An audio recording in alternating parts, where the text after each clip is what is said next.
Hey, in this video, I'm going to show you how you can fix the pip command not found or pip is not recognized as an internal or external command error in a command prompt or inside your local terminal. So on Windows, there's a very easy way to solve this, and that's what I'll be showing you today.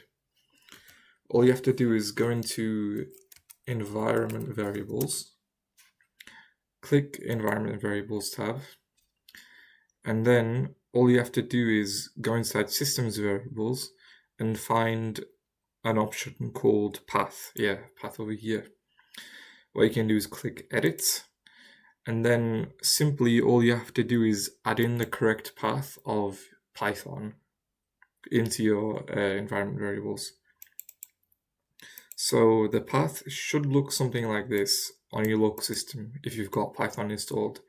It should be C users, then your username, then /appdata /local /programs, Python, Python3, and then /scripts. Once you've got the path, you just have to paste it into here and then press OK, OK again. And then you might have to restart your system in order for the changes to take effect.